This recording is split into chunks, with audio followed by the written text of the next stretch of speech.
Ulsan, ikaw lang. Delmar! Oh, Itay! Bakit po nandito pa kayo sa labas? Ano nangyari sa binti mo? Ay, walang anuman to. Ano bang walang anuman yung sinasabi mo? Tignan mo nga yan. Nasugatan ka dahil sa mga boteng yan? Ang maliit lang ang sugat na to. Anong mali na sinasabi mo? Hindi mo man lang ba naisip ang nararamdaman ng ama mo?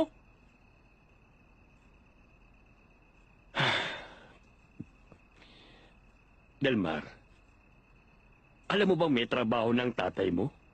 May trabaho na kayo? Saan po yun? Sa isang pagawaan ng mga bangka. Kaya, huwag mo lang gawin yan, pwede ba? Kahit na hindi mo na to gawin, hindi ka na magugutom, anak.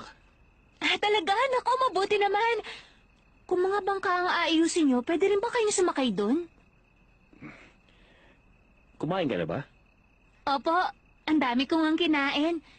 Ikaw, Tay, kumain ka na? Umuwi na tayo.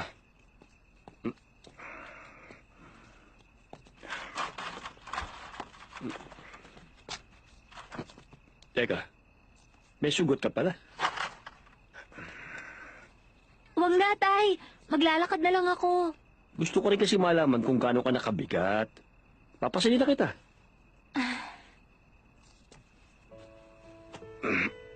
Ayan.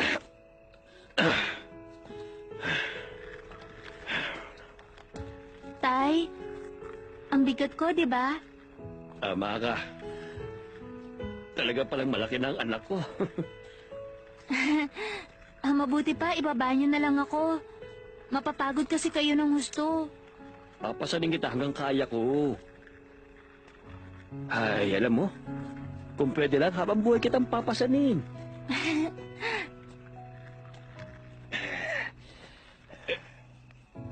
Ay, nako.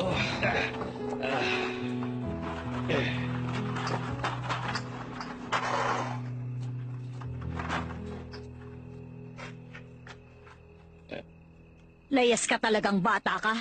Saan ka ba nagsusot at ngayon ka lang umuwi? Lagi mo siyang sinisigaw kapag nakikita mo siya. Bakit? Dapat pa ba ako matuwa sa kanya? Nag-iiyak ka ng mga anak mo dahil gutom na sila.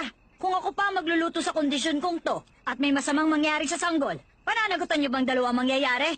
Ayan, hindi mo yan nakikita? Nanguha kasi siya ng mga bote para meron tayong pambili ng ulam. Pinagmamalaki mo pa yung ginawa niya. Ayos lang ba sa'yo na yumuko ang asawa mo buntis sa bigasan na kakaunti ang laman? At hayaan ang anak na manguha ng mga bote? Ganun ba?